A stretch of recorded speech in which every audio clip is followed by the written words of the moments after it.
dijo a sus discípulos: sentaos aquí entre tanto que voy allí y oro.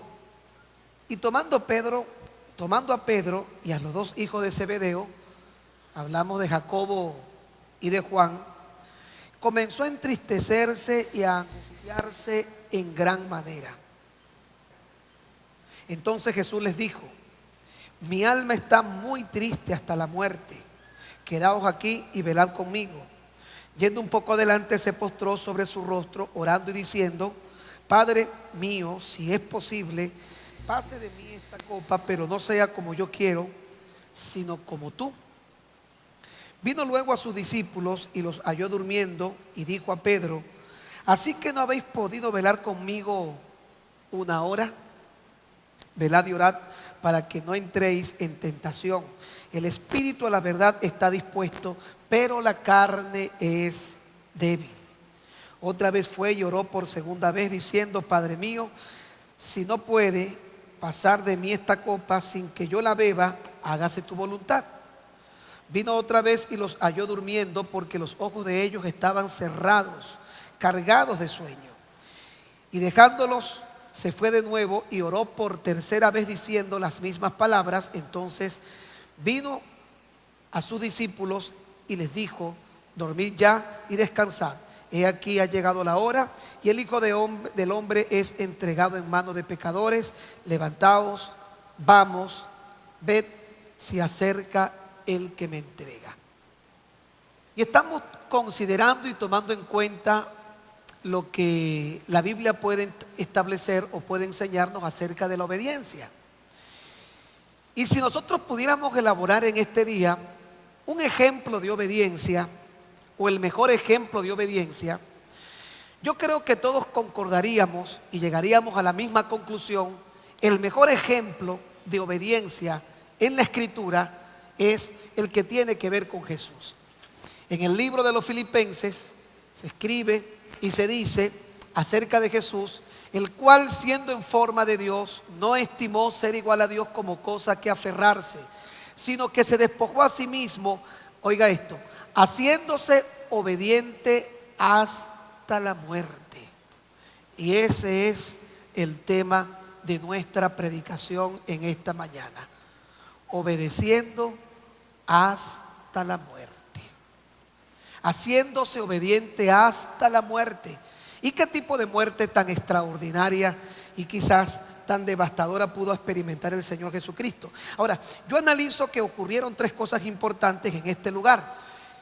Y antes de poder señalar las tres cosas importantes, quiero hablarles del sitio en el cual todo esto se desempeñó, porque la gente cree que Jesús murió en la cruz. Y en la cruz se consumó la muerte del sacrificio de Cristo, pero Jesús no murió en la cruz. ¿Dónde murió Jesús? En el Getsemaní. En la cruz se consuma finalmente la decisión que Él tomó de morir, pero la decisión de morir fue lo que dio paso a la acción que finalmente concluiría en la cruz. Entonces, aunque mucha gente ha hecho un énfasis muy evidente sobre la muerte de Jesús en la cruz, realmente el sacrificio y la muerte estaba basada en este lugar que nosotros hemos tratado de escenificar, como lo es el Getsemaní. El Getsemaní era un huerto que quedaba cerca de Jerusalén, en un monte llamado el Monte de los Olivos. Era un huerto, y la palabra que traduce Getsemaní es la palabra que dice imprenta de aceite. Era un lugar en donde agarraban el olivo y lo comprimían con la intención de extraer el aceite. Eso es lo que significa Getsemaní. Y el Getsemaní era como un huerto, un lugar pequeño parecido a este, que era el favorito de Jesús. Vamos a encontrarlo a Él en distintas ocasiones y oportunidades, estar en este lugar que nosotros conocemos como el Getsemaní. Ahora, las tres cosas que yo le quiero señalar es lo que ocurrió en el Getsemaní. Lo primero que usted tiene que entender fue que allí experimentó Jesús su agonía más profunda. Lo segundo, allí fue traicionado por Judas. Y lo tercero fue que allí es donde lo toman preso. Y nosotros vamos a analizar el Getsemaní como un lugar simbólico para todos nosotros. Todos nosotros en algún momento de nuestra vida hemos tenido un Getsemaní. Todos nosotros hemos tenido un momento de angustia y agonía. Todos nosotros hemos sido traicionados en alguna oportunidad. Y todos nosotros nos hemos visto apresados por situaciones y circunstancias.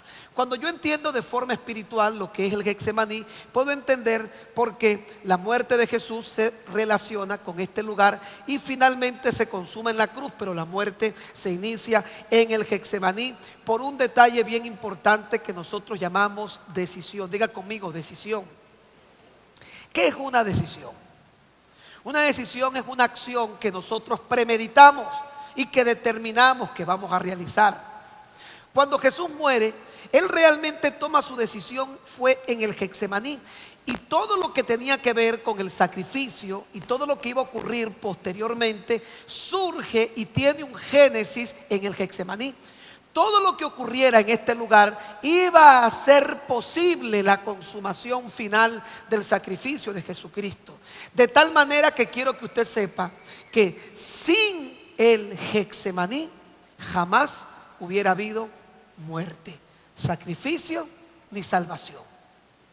Todo lo que ocurre en el Calvario, todo lo que ocurre en la cruz, no es otra cosa más que el esfuerzo, no es otra cosa más que la consumación de una acción.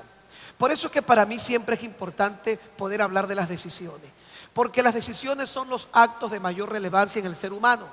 Cuando usted toma una decisión, de esa decisión usted puede proporcionar a futuro tanto una bendición como una maldición. Todo lo bueno que puede ocurrir a partir del día de hoy va a depender de una cosa tan insignificante y tan pequeña como lo es una decisión. Usted decide bien y usted tendrá obviamente una consecuencia positiva a su decisión. Usted decide mal, a usted le va a ir mal. Todo lo malo que usted ha vivido hasta el día de hoy, ¿cuántos han vivido cosas malas en esta vida? A ver, es el resultado, ¿sabe de qué? De decisiones. Y todo lo bueno que usted ha vivido es el resultado de decisiones. Toda decisión positiva va a crear en usted durante los próximos 10 años una vida tanto buena como mala. Le va a traer tanto beneficio como daño. Por eso es que de una decisión se determina prácticamente todo el esquema del comportamiento de la vida de los seres humanos. Nosotros pensamos que bueno, decidimos y de lo que pase de allí no importa lo que pase después. Pues no. Inclusive se dice que el amor ágape, el amor de Dios, se manifiesta solo con una decisión. Usted decide amar, usted decide odiar, usted decide ser feliz, usted decide vivir infeliz, usted decide vivir amargado, usted decide vivir en esclavitud, usted decide vivir como quiere vivir. Nadie lo puede obligar. Y en alguna oportunidad alguien predicaba sobre los 4 poderes más grandes del universo y hablaba del poder de la sangre de Cristo, el poder del nombre de Jesús, hablaba del poder de la palabra y finalmente hablaba del poder del Espíritu Santo. El poder de la sangre de Cristo, el poder del nombre de Jesús, el poder de la palabra y el poder del Espíritu Santo. Pero alguien dijo, ¿cuál es el poder más grande que Dios le ha otorgado al hombre? ¿Cuál cree usted que es el poder más grande de todos? El poder de la decisión. ¿No es el poder del nombre de Jesús? ¿No es el poder del Espíritu Santo? ¿No es el poder de la palabra? ¿No es el poder de la sangre? Y usted me dirá, ¿por qué podemos minimizar el nombre de Jesús como un poder ante el poder de la decisión? Porque usted no puede usar el nombre de Jesús si no toma una decisión. Todo lo demás depende de una decisión. El poder del Espíritu Santo, el poder de la palabra y todo lo que tiene que ver con su vida hasta el día de hoy ha dependido de decisiones. Y todo lo que tenga que ver con su vida desde este momento en adelante depende 100% y potencialmente de decisiones. Si usted decide casarse con la persona correcta, le va a ir bien. Si usted decide casarse con la persona incorrecta, le va a ir mal. Si usted decide escoger el trabajo correcto, la profesión correcta, laboralmente le va a ir bien. Si usted lo hace de forma incorrecta, le va a ir mal. Si usted decide un mal negocio, le va a ir mal. Si usted decide un buen negocio, le va a ir bien. Si usted decide rodearse de buenas amistades, tendrá una vida socialmente aceptable. Si usted decide rodearse de malas amistades, usted tendrá una vida socialmente conflictiva y llena de problemas. Porque todo, diga conmigo, todo lo que tiene que ver, diga todo lo que tiene que ver con el éxito de mi vida, depende de una decisión. ¿Cómo puede una persona ser salva? ¿Cómo alguien puede entrar a recibir todos los privilegios y beneficios de la cruz en su vida? ¿Cómo? Decide aceptar a Cristo y eso activa para él la salvación, que es la bendición más grande que el ser humano pueda tomar. Ahora, todo lo que tenía que ver con el Calvario y con la cruz nace con una decisión. Usted decide. Jesús decidió. Y el amor, ágape, no es un sentimiento. El amor ágape es una decisión. ¿Han tenido enemigos? ¿Algunos de ustedes han tenido enemigos o gente que le ha hecho daño, gente que a usted le cuesta querer, le cuesta amar? ¿A cuántos le ha pasado tener que confrontar gente con la que no quiere compartir? Gente que te ha hecho daño, gente que te ha afectado. Ahora yo le pregunto a usted que ha enfrentado ese sentimiento tan desagradable. Cuando Jesús dice, amarás a tu prójimo como a ti mismo, bendecirás al que te aborrece y amarás a tu enemigo. ¿Qué siente uno por un enemigo? Rabia, odio, molestia, incomodidad. Uno siente algo bonito por un enemigo. Ahora alguien que me explique cómo Jesús puede decir, ama al que te aborrece, bendice al que te maldice. Es imposible. Si nosotros lo llevamos de una forma pragmática al esquema del pensamiento, llevado a un sentimiento, es imposible amar a un enemigo. Pero ¿cómo se puede amar a un enemigo? Es una decisión. Usted decide amarlo. No sabe cómo, pero usted dice, yo decido amar. El perdón, que es el elemento de mayor daño en el ser humano, el perdón, la falta de perdón, mejor dicho, es una decisión. Tú decides perdonar, tú decides odiar, tú decides vivir bien, tú decides vivir mal. Y en este día todos nosotros vamos a tomar la mejor decisión de nuestra vida. Vamos a decidir vivir bien porque tenemos la bendición de Dios sobre cada uno de nosotros. Eso es lo más importante que usted tiene que entender, que todo lo que usted puede hacer a partir de este momento va a depender de sus decisiones. Jesús estaba en el Getsemaní y en ese lugar tuvo que tomar una decisión. Una decisión tan importante que de eso dependía nuestra salvación. Ahora quiero analizar tres cosas importantes por las que Jesús tenía que decidir. Y tenía que asumir una decisión bajo obediencia. Tan fuerte fue que en 3 oportunidades oró de la misma manera. Venía, oraba por 1 hora, encontraba a los discípulos durmiendo y regresaba, los despertaba, regresaba por otra hora. Jesús estuvo 3 horas tratando de hablar con Dios, tratando de hablar con el Padre. Encontraba a los discípulos durmiendo, los despertaba y regresaba. ¿Qué podía hacer que Jesús estuviera tan abatido, tan amargado, tan cuestionado en sus acciones? Pues que tenía que tomar la decisión de la obediencia. Pero ¿por qué era tan difícil esa decisión? ¿Qué complicaba a Jesús tomar esa decisión? Que él tenía que enfrentar 3 cosas esa noche. La primera, la agonía. La segunda, tenía que enfrentar la traición. Y la tercera, tenía que enfrentar el encarcelamiento y el sufrimiento físico. Porque era ensordecedor el sonido que producía la gota aquí ya después de tanto tiempo. Esta parte quedaba blandita como una gelatina. Y mataban a una persona en un mes mataban a un ser humano. Ya regresa Rompiendo Paradigmas con Gustavo Moros. Estás viendo Rompiendo Paradigmas con Gustavo Moros. Alguien me dijo en una oportunidad que la muerte de Jesús fue una muerte espantosa. Yo no sé cuántos vieron la película La Pasión de Cristo. Obviamente la gente siempre amarillista especuló mucho con este tema de la pasión de Cristo, y en medio de tanta especulación dijeron que había gente que le daba un infarto al corazón. Y yo le voy a ser sincero, yo cuando vi la película y después de tanta publicidad, que era una película muy fuerte, y de verdad yo creo que entre tantas cosas es una película muy fuerte, pero no era tampoco para que alguien se muriera del corazón. Es fuerte, pero no es una cuestión que uno dice, wow, se me va a hacer el corazón. Da sentimiento, pero no es algo tan extremo. Y supiera usted que el sacrificio de Jesús es y fue mucho más fuerte que el que nosotros podemos ver en las películas. Ahora, ¿usted cree que esa es la forma de muerte más fuerte que ha existido en el mundo? ¿Cuántos creen que nada en el mundo puede compararse con esa forma de morir? ¿Cuántos lo creen que esa es la muerte más? Pues mire, no. Es una muerte terrible, pero no es tan fuerte la muerte. Él duró en la cruz hasta las 3 de la tarde.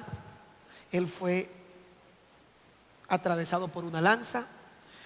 A él le clavaron las manos y los pies, le colocaron una corona de espinas, lo hicieron sufrir la agonía de tener sed y darle vinagre.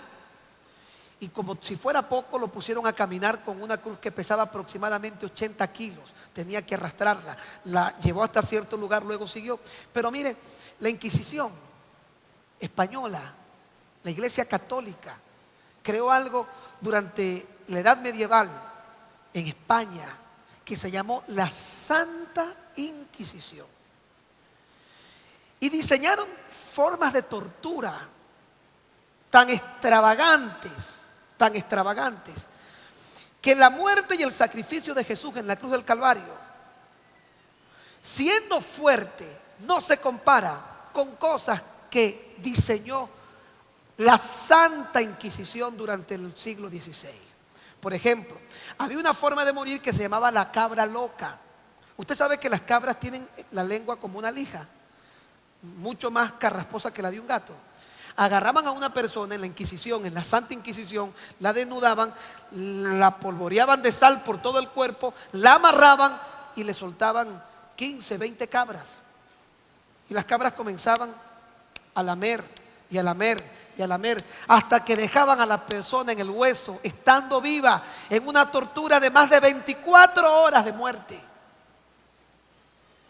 La Santa Inquisición, y esto no es algo que para usted debe ser nuevo, esto es historia, agarraba a las mujeres embarazadas, les abría la barriga y les metía un gato vivo.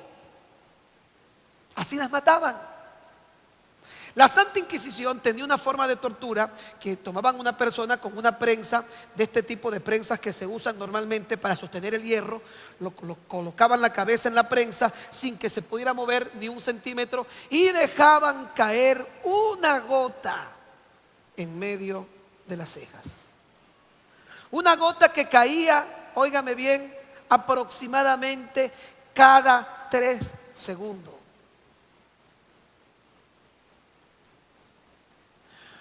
Por un mes. Luego lo incrementaban cada 2 segundos, finalmente cada segundo. Cuando la persona moría loca, porque era ensordecedor el sonido que producía la gota aquí ya después de tanto tiempo, esta parte quedaba blandita como una gelatina. Y mataban a una persona en un mes mataban a un ser humano. Y como eso le puedo contar cosas. Había una caja que ellos hacían de hierro y sentaban a la persona arriba, la amarraban, le colocaban ratas dentro de la caja, y entonces cuando la persona no podía salirse de allí, calentaban la caja al rojo vivo y las ratas, buscando salir, se metían por el orificio del recto del ser humano y las ratas se comían todo por dentro de la persona. Me explico por qué le digo que el sacrificio de Cristo fue un sacrificio fuerte, pero no es la peor muerte que de repente puede existir en el mundo. No es la peor muerte. Ahora usted me dirá, ¿qué quiero decir yo con todo esto? ¿Estoy minimizando el dolor del sacrificio de Cristo? No. Le estoy hablando de una decisión importante que Jesús tenía que tomar. Una decisión que a Él le costó porque Él no quería pasar por eso. Pero no me malinterprete, Jesús no era un cobarde. Jesús no era un hombre que se iba a doblar ante el sentimiento de saber que iba a morir en una cruz. Eso no era lo que a Jesús le preocupaba. Había algo mucho más fuerte, que era lo que impedía que Jesús quisiera tomar la decisión de morir en la cruz. Y no era precisamente los clavos, no era la lanza, no era la corona de espina. Para Jesús había algo que determinaba mayor necesidad al tomar una decisión, que saber que lo iban a crucificar, que lo iban a partir y que lo iban a clavar. Porque créame que de quien estamos hablando es de la persona más valerosa, la persona más sabia, la persona más imponente que jamás ha existido durante toda la existencia del ser humano. A Jesús no lo amilanaba el hecho de saber que iba a ser crucificado. Eso no era para Él su gran preocupación. Él estaba dispuesto a eso y a más, porque Él lo dijo en una oportunidad. Y a Él no le preocupaba cuánto podía sufrir en la cruz. Hollywood se ha encargado de magnificar el sufrimiento de Jesús en la cruz, como que si eso fuera lo más increíble en el mundo. Y créame que el sufrimiento de Jesús no estaba en la cruz. La agonía que tenía Jesús no estaba en la cruz. Se dice que en Getsemaní se adquiere la práctica por primera vez de que los cristianos se arrodillan para orar, porque allí Jesús oró arrodillado con la frente en el piso. Pero ¿qué era lo que hacía que Jesús en ese momento tuviera aquella agonía? Al punto que dice, oiga bien lo que dice: tengo una angustia hasta la muerte. ¿Quiere que se lo traduzca? Tengo una angustia. Que él dice así: estoy angustiado hasta la muerte. Si lo traducimos, es lo que quiso decir fue: tengo una angustia que me está matando. Estaba tan angustiado, que la angustia literalmente lo estaba matando. Llegó un momento en el que de su frente comenzó a correr sangre. Y dice que la sangre, a sudar. Y dice que el sudor eran como grandes gotas de sangre. Ahora, muchos médicos coinciden que había tanta angustia en él que algún vaso tuvo que romperse, se ligó con sangre y obviamente él comenzó a chorrear como grandes gotas de sangre. Es lo que algunas explicaciones han dado. Pero ¿qué podía hacer que Jesús tuviera tanta desesperación? ¿Qué podía hacer que Jesús estuviera tan angustiado y que aquella angustia lo estuviera llevando prácticamente a morir? Porque Él no muere en la cruz, Él muere en el Getsemaní. Solamente que su muerte se consumó en la cruz. Pues le voy a explicar lo primero, que es la agonía del Getsemaní. Mire, y si no entiende esto, créame que usted nunca podrá ser cristiano. Pero si entiende esto, usted realmente ha conocido a Dios. ¿Sabe cuál es la experiencia o el sentimiento más grande que puede experimentar un ser humano? Algunos dicen que el sentimiento más imponente y de mayor satisfacción en el ser humano es comer chocolate. ¿Sí? Porque el chocolate segrega o tiene algo que activa glándulas en el organismo que inclusive le hacen y le dan ciertos beneficios. Pero hay un sentimiento que dicen que es mucho más fuerte que comer chocolate, que no se lo puedo explicar por razones de la hora, del tiempo. Se llama el orgasmo. No me pregunte qué es el orgasmo, pero se dicen que eso es un sentimiento que dura de 3 a 5 segundos, pero que es algo placentero. Es algo imposible de explicar. Y algunas personas de repente pueden decir: yo he sido feliz en una fiesta, yo he sido feliz al lado de una persona, yo he sido feliz junto a la mujer con la que me casé o junto al hombre con el que me casé. Yo fui feliz. Se dice que hay otro sentimiento increíble. Le estoy hablando de cosas que se dicen y que estuve averiguando, y es cuando uno maneja bicicleta por primera vez y la bicicleta queda en 2 ruedas sin que tenga los 2 palitos al lado. Ese sentimiento inicial de manejar bicicleta y sentirse esa independencia se dice que es indescriptible. ¿Cuántos recuerdan su primera vez de montar bicicleta? ¿Verdad que es algo que uno siente algo como wow? Ahora, hay algo que es mejor que comer chocolate. Hay algo que es mejor que un orgasmo. Hay algo que es mejor que manejar bicicleta. Hay algo que es mejor que estar en una fiesta. Hay algo que es mejor que estar en compañía de la gente que más amamos. ¿Y sabe qué es? Lo dice y lo describe el salmista cuando dice: en tu presencia hay plenitud de gozo, delicias a tu diestra para siempre. El sentimiento más grande que puede tener un ser humano es cuando conoce a Dios, cuando se acerca a Dios y cuando se relaciona con Dios. Lo que más le dolió a Adán y a Eva cuando estaban en el huerto del Edén y saben que tenían que salir de allí producto del pecado, no era que no iban a poder andar más con perritos, ni con gaticos, ni con leones. No era que ya no iban a poder tener que enfrentar, que ya no iban a morir. ¿Sabe qué fue lo que más lamentó Adán y Eva cuando salen del huerto del Edén? No era saber que ahora iban a morir, no era saber que ahora no iban a poder tener dominio sobre los animales o que ya no estaban en un paraíso. Lo peor que ellos pudieron haber experimentado y lo que más lamentaron y extrañaron el resto de su existencia era que ya no iban a poder estar en la presencia de Dios, porque el día que pecaron, Dios los sacó del huerto del Edén. Pero hasta ese día se dice que todas las tardes Dios descendía y hablaba con el hombre como un hombre habla a otro hombre. Ese sentimiento de alegría que describe el salmista cuando dice: en tu presencia hay plenitud de gozo, delicias a tu diestra para siempre, era lo que Adán y Eva comenzaron a anhelar durante el resto de su existencia. Cuando se sentaban y hablaban con Caín, con Abel, y ellos le preguntaban: papá, mamá, ¿cómo era el huerto del Edén? Mira, era un huerto lindo, pero hay algo todavía mucho más grande que nosotros perdimos. Es un sentimiento que no se compara con ningún lugar sobre toda la faz de la tierra. Puedes estar en cualquier sitio, pero si no tienes esto, no tienes nada. Y ellos le preguntaban: ¿y qué era ese sentimiento cuando Dios venía y nos rodeaba de su calor, de su gloria, de su presencia? Había una alegría en nuestra alma que no se puede explicar, no se puede calcular, no se puede expresar. Es algo indescriptible y que Adán y Eva se murieron anhelando y deseando volver a estar otra vez en la presencia de Dios. ¿Sabe quién es el segundo Adán? Jesucristo. Cuando Jesucristo nace, Él nace con esa presencia sobre su vida. Por eso era que Él podía caminar sobre las aguas, porque esa presencia produce fe, esa presencia produce seguridad y esa seguridad produce fe. Por eso Él podía ordenar a la tempestad que se calmara y la tempestad se calmaba.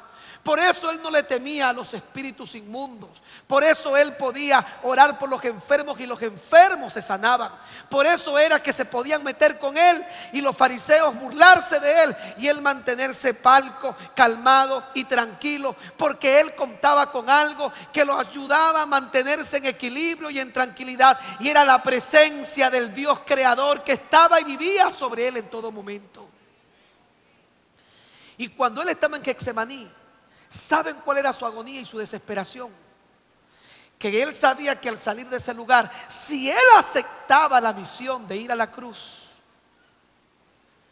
todo lo malo que tú has hecho, todos los asesinatos que cometió Adolfo Hitler entre el año 42 al 45, todas las violaciones que han existido en el universo, violadores, matones, Ted Bundy, todos los asesinatos de este famoso y célebre asesino en serie, todo lo malo que ha ocurrido iba a estar sobre Él. Y sabe que Dios es un Dios santo y Dios aborrece el pecado. Y cuando todo el pecado que yo he cometido y que tú has cometido estuvieran sobre Él, ¿sabe qué iba a hacer Dios? Iba a agarrar su presencia y se la iba a quitar de encima a Jesús, y su mirada la iba a apartar de Él. ¿Sabe por qué Jesús dijo en la cruz: Padre, ¿por qué me has desamparado? Porque toda la cochinada más asquerosa que usted pueda imaginarse estaban sobre Él. Y había tanta porquería sobre Jesús que Dios tuvo que apartarse, inclusive tuvo que quitar su mirada. Y eso era a lo que Jesús le tenía miedo. Él no le tenía miedo a la cruz. Él no le tenía miedo a los clavos. Él sabía que le iban a doler los clavos. Él sabía que le iba a dar un sufrimiento estar en la cruz. Pero lo que más mantenía en angustia a Jesús era saber que por un lapso de tiempo Él iba a perder. Él iba a desconectarse de la presencia de Dios. Ahora es lo que le digo. ¿Usted sabe qué podía hacer que Jesús se mantuviera en equilibrio? ¿Usted sabe lo que los malandros, sinvergüenza, fariseos pasaban todo el día haciendo para molestar a Jesús? Ya regresa Rompiendo Paradigmas con Gustavo Moros. Estás viendo Rompiendo Paradigmas con Gustavo Moros. Si usted nunca ha disfrutado de esa presencia, usted no entiende nada de lo que le estoy diciendo. No entiende nada. Usted pensará que estoy hablando de un sentimiento como comer chocolate. Mire, lo que le estoy hablando es lo más maravilloso que cualquier ser humano puede experimentar. La gente cree que el cielo es un lugar maravilloso porque en el cielo las calles son de oro y el mar es de cristal. Usted sabe qué es lo que hace que el cielo sea el cielo. El cielo es el cielo porque Dios habita en él. Porque si Dios no estuviera en el cielo dejaría de ser el cielo. Lo que hace,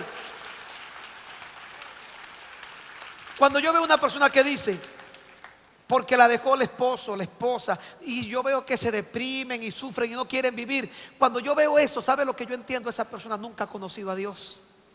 No, yo no puedo vivir sin fulana. Yo no puedo vivir. Esa persona nunca ha conocido a Dios. Porque el que ha conocido a Dios puede sufrir, pero sabe que el sentido máximo de la vida radica en ese Dios que todo lo llena, que todo lo cubre y que todo lo logra satisfacer. No hay nada que se compare con Dios. No hay sentimiento humano que se compare con el amor de Dios. Ni el amor de una madre, ni el amor de un hombre, ni el amor de una mujer, ni el amor de un hijo. Por eso es que he visto personas que cuando pierden familiares amados y parten de esta vida y conocen al Señor, lloran. Pero me he sentido tan increíblemente atraído cuando veo que pueden mantener aquella fortaleza. Y yo me pregunto siempre, ¿qué puede darle fortaleza a una madre que pierde un hijo? A un hijo que pierde una madre, a un esposo que pierde una esposa. Lo único que puede mantener en equilibrio a un ser humano es la presencia de Dios. No se equivocó el salmista. En tu presencia hay plenitud de gozo, delicias a tu diestra para siempre. Te puedes quedar sin trabajo. Y créeme que si Dios está contigo, eso es un motor que te hace levantarte todos los días y tener esperanza, porque con Dios todo lo podemos, todo lo puedo en Cristo que me fortalece. Te puede dejar tu esposo, te puede dejar tu esposa, se te pueden ir los hijos, pueden morir tus padres, puedes perder el empleo, lo que sea. Y lo único que te puede mantener en equilibrio en esta vida se llama Dios. Por eso es que dice su palabra que sin Dios nada tiene valor ni sentido en esta vida. Sin mí nada podéis hacer, dijo el Señor Jesucristo. Hemos minimizado la presencia de Dios. Y créame que la razón por la que Jesús estaba en agonía ese día era porque Él sabía que por lapsos de tiempo Él iba a perder esa bendición con la que había nacido, porque era el Hijo de Dios. Ahora es lo que le digo. ¿Usted sabe qué podía hacer que Jesús se mantuviera en equilibrio? ¿Usted sabe lo que los malandros, sinvergüenza, fariseos pasaban todo el día haciendo para molestar a Jesús? Esa gente y ver a Jesús tener una respuesta tan palca, tan sobria, y uno se pregunta, ¿cómo alguien puede mantener emocionalmente su vida ante tanto ataque, ante tanto alboroto? ¿Cuántos se han sentido atacados alguna vez en esta vida? ¿Cuántos? Y verdad que cuando uno está atacado y uno está bajo presión, uno lo que hace es que ¡pum! Estalla. Y usted se pregunta, ¿cómo Jesús no estallaba? Porque Él contaba con eso que Él no quería dejar. Él contaba con lo más glorioso que puede tocar a un ser humano. Mire, el infierno, Gehenna en griego, es un lugar de tormento. El infierno es un lugar de sufrimiento, de agonía, de angustia. Pero ¿sabe por qué el infierno es el infierno? Porque allí no está Dios. Pero si a Dios se le ocurriera en este momento agarrar sus maletas y decir, me voy a mudar, y usted dijera, ¿para dónde vas a mudar? Me voy a mudar para el infierno. Y a Dios se le ocurriera bajar del cielo y meterse en el infierno se convertiría en el cielo. Y el cielo se convertiría en el infierno. Es lo que puede hacer que nosotros, con todos los problemas que tengamos, podamos tener un pedacito de cielo en esta tierra. Aunque el mundo nos rodee, podamos decir como el salmista, Dios es nuestro amparo, Él es nuestra fortaleza, Él es nuestro pronto auxilio en la tribulación. Y aunque el mundo se conmueva y los montes se trasladen al corazón de la mar, nosotros podemos estar tranquilos, porque Dios es nuestra fortaleza, nuestra paz, nuestra confianza, nuestra seguridad, nuestra roca, nuestra verdad, nuestra agua, nuestra sombra de gran peñasco, nuestra vida eterna. Todo lo es Jesucristo. Diga conmigo, Jesucristo es todo. Sin Él no tienes nada.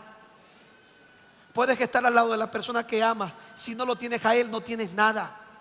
Puedes tener todo el dinero del mundo y nunca te vas a cansar de tener más, porque vas a creer que el problema es querer tener dinero. Y no es dinero, es que nunca eres feliz si no tienes a Jesucristo. Esto no es un detalle de religión, no es un detalle de iglesia, es un detalle de relación y de presencia. Y el problema que tenía Jesús aquí no era un problema, ay, ahora cómo voy a hacer, me van a crucificar, voy a sufrir. Lo menos que pensaba Jesús en esa hora era el sufrimiento de la cruz.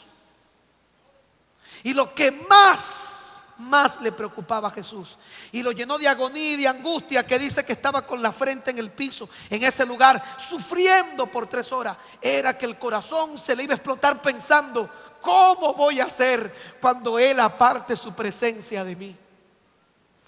Y Él sabía que sería por lapso de corto tiempo. Sin embargo, para Él la presencia de Dios era algo tan grande. Había sido su mayor experiencia, nunca se había casado y no le importaba casarse. Y le coquetearon. ¿Usted recuerda cuando Jesús estaba en el pozo de Jacob y se consiguió a la mujer samaritana? Y le dijo, dame de beber. Y la mujer samaritana, ¿qué le dijo a Jesús? ¿Cómo siendo tú judío me pides a mí que te dé de beber? Y entonces Jesús le dice, se revela como el Cristo y luego le pregunta, ¿dónde está tu marido?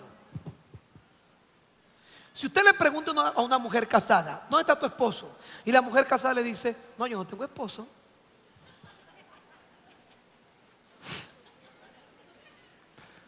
¿Qué hizo la chingüengüencha? Le estaba echando los perros. ¿Por qué va a negar ella y Jesús le dice, ya va un momentico, ¿cómo que no tienes esposo? 5 maridos has tenido y el que tienes ahorita no es tu marido, pero no me vengas a decir que no tienes esposo. ¿Por qué un hombre casado niega a su esposa cuando se consigue una mujer bonita? Mira, ¿y tú estás casado? Y se guarda el anillo. No, yo estoy soltero, yo no tengo esposa.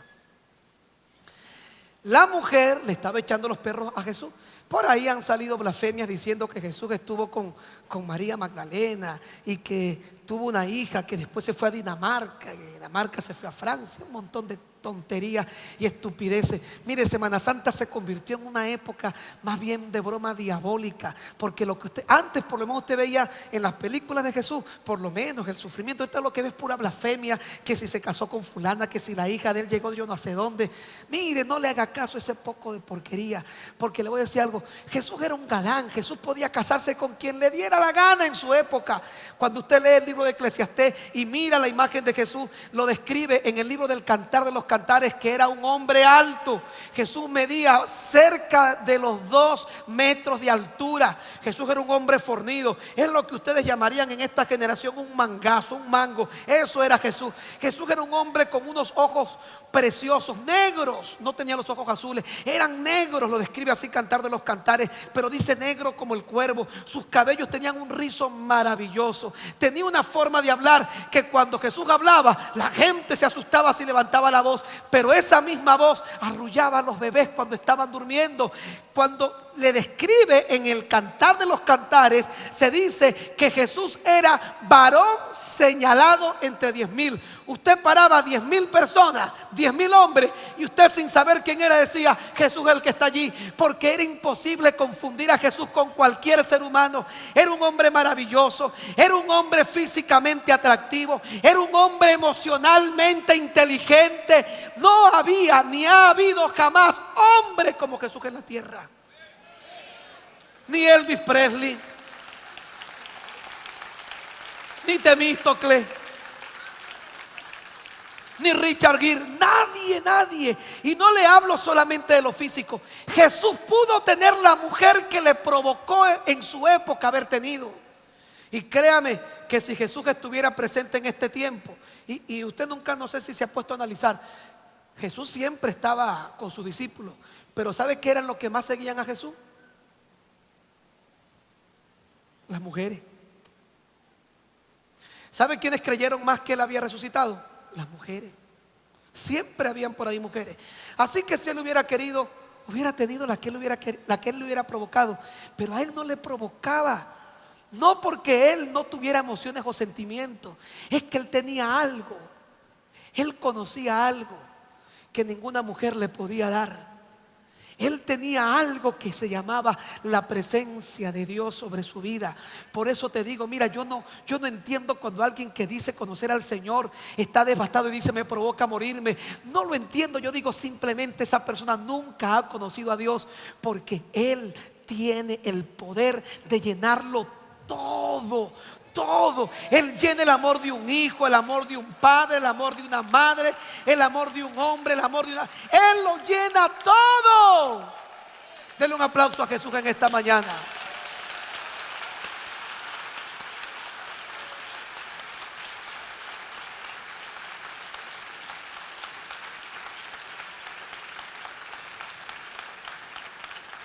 Lo más grande en esta vida se llama Jesucristo.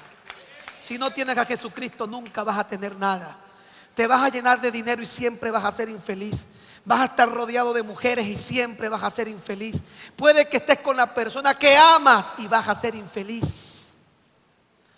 El único que te puede hacer feliz se llama Jesucristo. La presencia de Dios. Y eso era lo que Jesús le temía. ¿Cuántos lograron entender lo que les quise explicar? Cuando usted vuelve a ver a esa gente que habla que Jesús sufría, que no lo querían crucificar, recuerde esto: la muerte de Cristo no es la muerte más sufriente que ha existido. Y el sufrimiento de Jesús, su agonía, no era por la muerte. A él no le importaba morir. Más bien la muerte iba a ser un favor que le iban a hacer. Jesús sufría porque él no quería separarse de esa presencia que tú y yo hemos percibido poquito y que nos llena todo. Termino esto diciéndoles: usted sabe que en el mundo nosotros tenemos metas, pero cuando uno tiene a Cristo, nunca jamás existen las metas. ¿Cuántos hasta el día de hoy tienen metas? Desde hoy usted no va a tener más metas. Usted tiene desde hoy estaciones. Porque una meta es el fin de una carrera. La meta. Cuando uno tiene a Cristo, uno comienza a vivir en estaciones. Porque la única meta válida es cuando lleguemos a la presencia de Dios y estemos con nuestro Padre Celestial. Ahí diremos: se terminó todo. Del resto todo sigue. Siempre hay más. Siempre hay más. Siempre hay más. Siempre hay más. A lo segundo que Jesús comenzó, después de analizar su separación, venía lo segundo: su agonía, porque no quería separarse de Dios, y el pecado que iba a estar sobre él lo iba a hacer posible. Todas tus mentiras que estarían sobre él, Dios Padre apartaría su mirada de él y lo dejaría solo. Cuando Jesús estuvo en la cruz, estuvo solo. En el momento que dijo: Padre, ¿por qué me has desamparado? Fue porque él sintió en el momento en el que Dios había apartado su mirada de él y la gracia había desaparecido. Pero la segunda cosa a lo que Jesús comenzó a sacarle el cuerpo y decía: tengo una angustia que me está matando, es a la traición. Viene lo segundo más importante. Lo primero más importante es, nunca olvide esto, lo primero más importante en la vida de una persona que entiende lo que estoy hablando es la presencia de Dios. Y lo segundo más importante es el amor de la gente que ama. Después de Dios, la gente que amas. Si Dios está, puedes mantenerte fuerte si no está la gente que amas. Pero después de Dios, el segundo dolor más grande es cuando pierdes gente que amas. Y dígame cuando la pierdes como Él, con un acto de traición. Jesús había dedicado 3 años de su vida y créame lo que le voy a decir. 3 años de su vida a 12 hombres. Estos 12 hombres habían caminado con Él durante estos 3 años y comían con Él, dormían con Él en el mismo espacio. Después que terminaba un día de faena, de alimentar gente en el desierto, Él se reunía con estos y pasaba hasta la mañana hablándoles de, me imagino cuántas cosas podía hablar Jesús. Pero todo esto ocurrió durante un lapso de 3 años. Por 3 años Jesús caminó con estos hombres. Jesús les entregó su amor, su cariño. Jesús se convirtió en el líder de ellos. Y lo menos que esperaba Jesús era que en el momento más importante de su vida, ellos estuvieran con Él.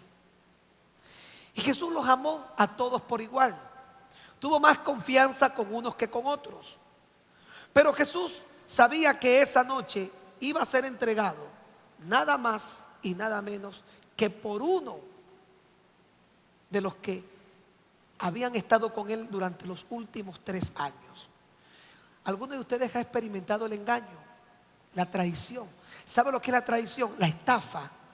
Mire, cuando alguien te estafa, alguien te quita algo de forma engañosa.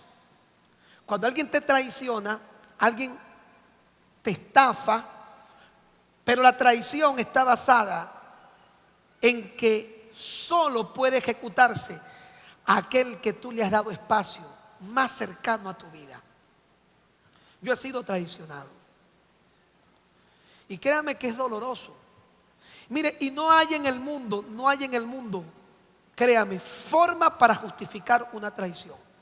Tú puedes decir: no, lo que pasa es que fulano hizo. Si a ti te han dado espacio en la vida de alguien, es mejor que si tú no quieres estar, te vayas callado y tranquilo. Pero no traiciones a las personas, porque la traición es el acto más vil y más bajo que puede existir.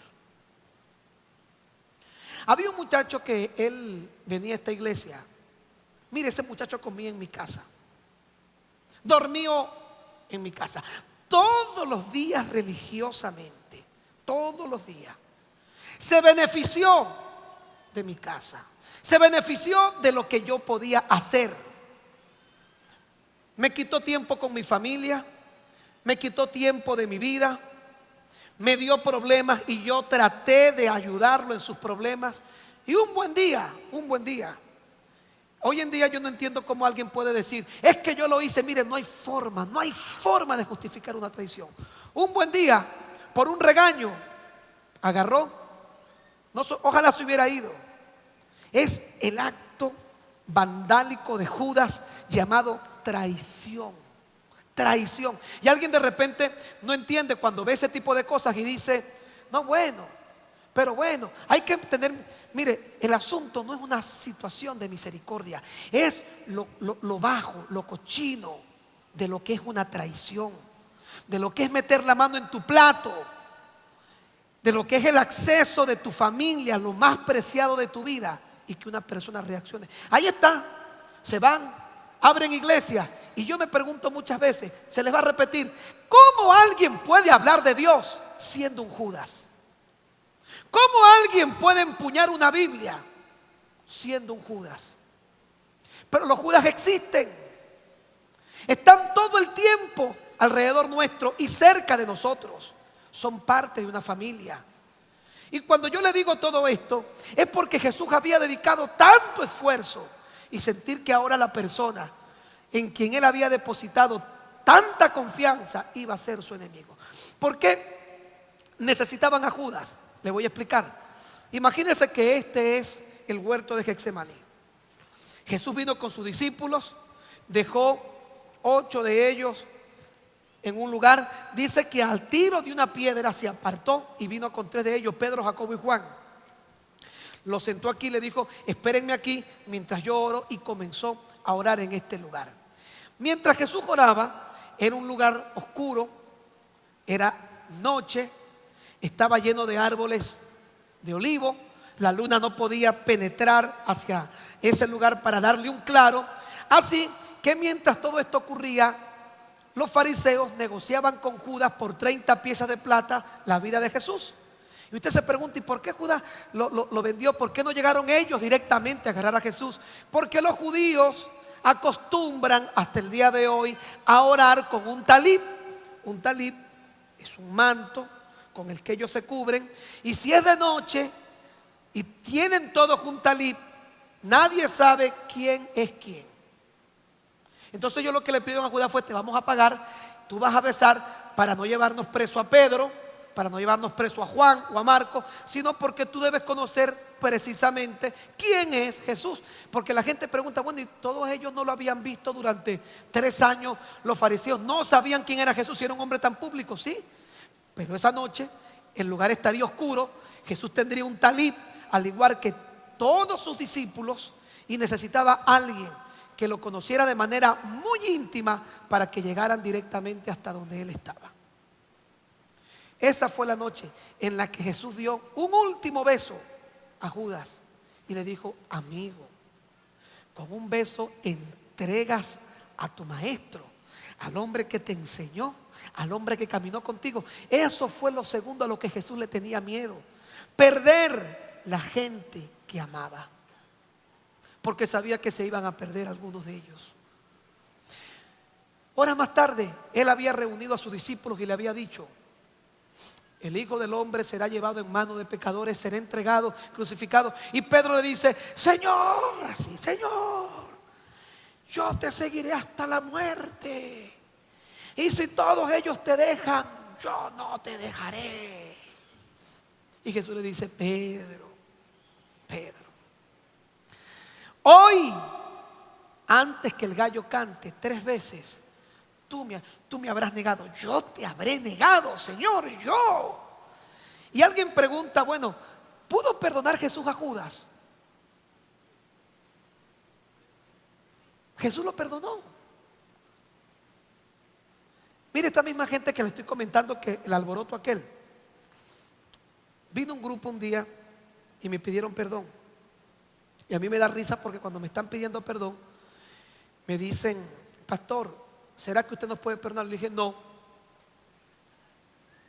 ¿Cómo que no? No los puedo perdonar, porque hace tiempo que yo los perdoné. Sí, no los voy a perdonar porque yo los perdoné hace mucho, y de verdad hacía tiempo que yo los había perdonado. Ahora la gente dice: no, pero el que perdona olvida. Las computadoras, usted agarra, lo mete en papelera de reciclaje y lo saca y no hay ninguna información en algunos casos. El ser humano no tiene la capacidad de olvidar. Perdonar no es olvidar, perdonar es pasar por alto la falta, pero no es olvidar. Porque el ser humano tiene un cerebro que no es una computadora que usted dice: ah, bueno, este me sacó la lengua, papelera de reciclaje, brum, por la poseta, olvidado. Ojalá todo lo que nosotros tenemos que nos ha afectado pudiéramos lanzarlo por el inodoro, ¿verdad? Qué fácil fuera la vida. Pero la gente puede perdonar y es posible que olvide con el paso del tiempo. Es posible. El único que perdona y olvida es Dios. Y las computadoras, los seres humanos, no. Y perdón es que yo recuerdo lo que me hiciste, pero yo paso por alto la ofensa. Es más, yo le voy a comentar algo y no es parte de acá. La gente no se dio cuenta que cuando Jesús resucitó, Judas no se suicida o Judas no muere cuando Jesús iba a la cruz. ¿Sabe cuándo se suicidó Judas? Después que Jesús resucitó, después que lo vio resucitado. Hay prueba de eso en Lucas y prueba de esto en 1 Corintios capítulo 15, que no lo vamos a leer en este momento. Cristo resucita, Judas lo ve resucitado, pero ¿sabe por qué Judas vendió al Señor o por qué Judas entregó al Señor? Porque Judas era un celote. ¿Sabe qué es un celote? Un celote es un contrarrevolucionario en su generación que estaba en contra del Imperio Romano. Un celote, es, por decir algo, es un guerrillero. Es una persona que tiene un ideal tan fuerte, tan profundo. Y solamente le voy a leer el pasaje aquí de 1 Corintios porque no quiero dejarlo usted así como, bueno, ¿y qué dijo el pastor? A 1 Corintios capítulo 15.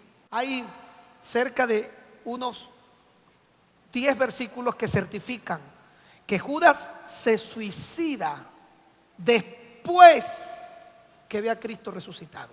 Vea el capítulo 15 del libro de 1 Corintios, dice: además os declaro, escribe Pablo, hermanos, el evangelio que os he predicado, el cual también recibisteis, en el cual también perseveráis, por el cual asimismo si retenéis la palabra que os he predicado, sois salvos, si no creísteis en vano.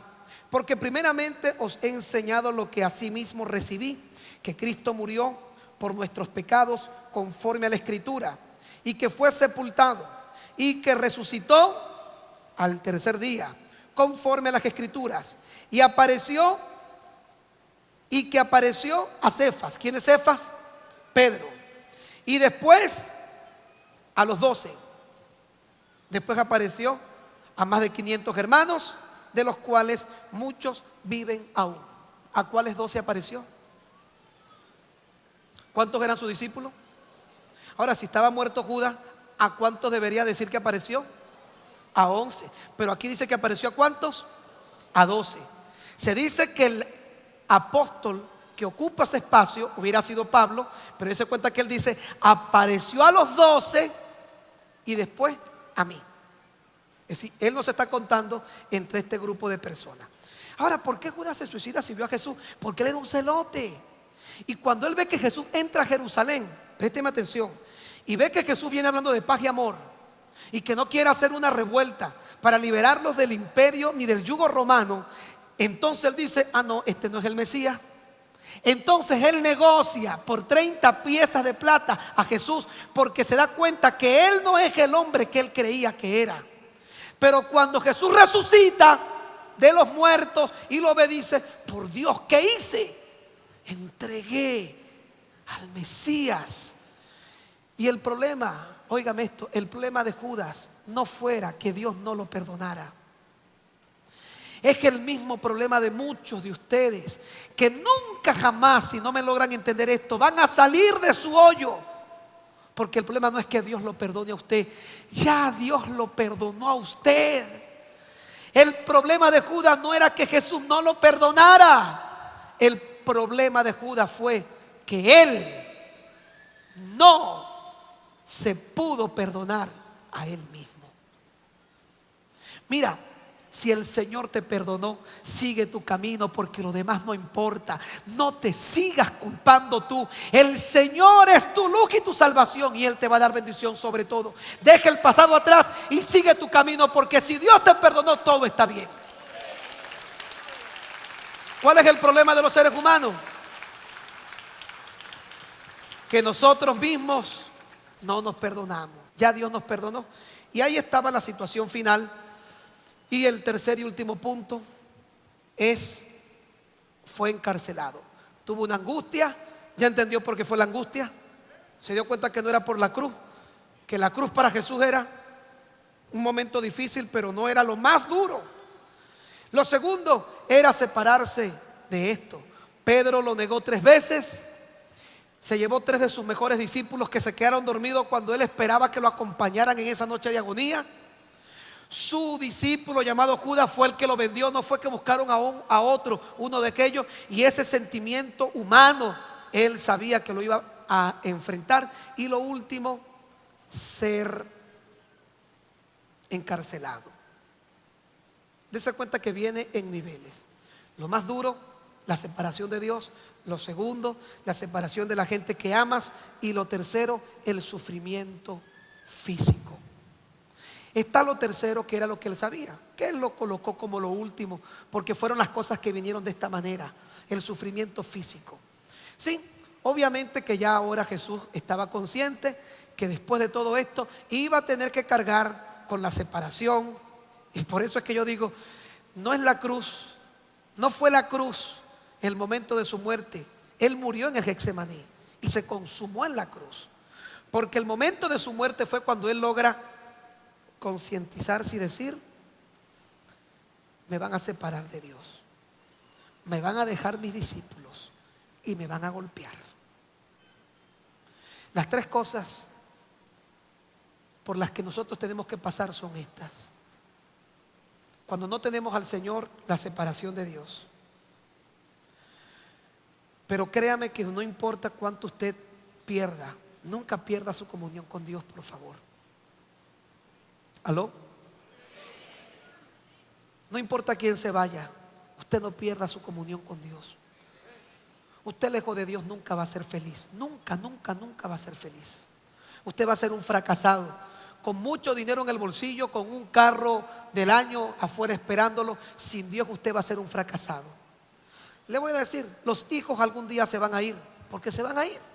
Les tocará hacer su familia, pero Dios se va a quedar con usted cuando los hijos se vayan. Usted va a morir primero o su esposa va a morir primero, pero alguien va a morir. Pero si ella muriera primero, el Señor se va a quedar con usted cuando ella toque partir. Y si él se muere primero, el Señor se va a quedar con usted. Los amigos que están de pasadas, hoy tenemos amigos, y los amigos que yo tenía hace 10 años no son los mismos que tengo hoy, porque los amigos que están en momentos circunstanciales, por muy buenos amigos, pero cuando los amigos se van, Jesucristo está allí. Cuando los hijos se van, Jesucristo está allí. Cuando el trabajo se acaba, Jesucristo está allí. Un día dejarás de trabajar y tendrás que jubilarte y tendrás que dedicarte a otra cosa, cuidar tu casa, irte a un campo, y no podrás hacer lo que haces todos los días. Pero cuando no estés trabajando, Jesucristo va a estar allí contigo. Él estará contigo todos los días hasta el fin del mundo. Él nunca te va a dejar. Hoy puede que estés en esta iglesia, mañana a lo mejor te guste otro y te vayas para otra y ya no vengas a este sitio. Pero cuando no vengas a este sitio, Jesucristo va a estar donde quiera que tú te metas. Él será el único que te va a acompañar en las buenas y en las malas, cuando todo esté bien y cuando todo esté mal. Él siempre va a estar contigo. Lo segundo, lucha por la gente que amas. Trata de conservarlo lo más que puedes. Pero si algún día llegaran a traicionarte, no olvides que Él estará contigo. Y lo tercero, ser encarcelado del sufrimiento humano. Te vas a enfermar, vas a tener momentos duros de dolor en tu cuerpo, no tantos como los de Cristo, pero siempre ten en cuenta algo, que en la cruz del Calvario Jesucristo llevó todas tus dolencias y todas tus enfermedades, y que depende de ti vivir enfermo o vivir sano. La enfermedad no nos pertenece, son coyunturas de la vida. Por eso yo siempre digo, y lo voy a declarar en el nombre de Jesús, yo declaro que toda palabra de maldición de cada persona que está aquí en esta mañana, a usted lo han maldecido, y lo han maldecido por envidia, lo han maldecido por rabia, lo han maldecido con razón o sin razón. La Biblia dice: ¿quién podrá estar en pie ante la envidia? Y que toda obra de excelencia produce envidia. Cuando tú seas mejor en algo o tengas algo mejor que otro, alguien va a sentir molestia por lo que tú tienes, y se va a levantar contra ti gente que por envidia te va a maldecir con palabras, te va a maldecir con acciones y con hechos. Porque todo acto en esta vida que puede producir excelencia despierta esta acción en los hombres. Pero yo en esta hora declaro que toda palabra de maldición en tu contra es revocada en el nombre del Señor Jesucristo, y solamente declaro bendición sobre tu vida. Si hay alguien que te desea mal o te está haciendo mal, en este momento Dios coloca sobre ti un gran paraguas y el mal no te puede alcanzar. El cáncer, que es una enfermedad de moda, que está en todos lugares ahorita y que prácticamente usted lo ve, que si cáncer de senos, cáncer de esto, cáncer de próstata, yo declaro en el nombre de Jesús que usted no padecerá jamás de ningún cáncer. Usted morirá de largos días de bendición. Usted tendrá una gripecita de vez en cuando y no moleste a Dios por la gripe. Tómese un Atamel y un Teragris. Dios no se pone bravo por un Teragris y un Atamel, pero es normal. El sufrimiento y el dolor físico son naturales en el ser humano. Pero estas tres cosas fueron por las que pasó el Señor Jesucristo: separación de Dios, la traición y la separación de la gente que amaba, y ser encarcelado para comenzar a sufrir dolor físico. Ahora, Él sufrió estas tres cosas, y aquí concluyo, para que tú no las sufras.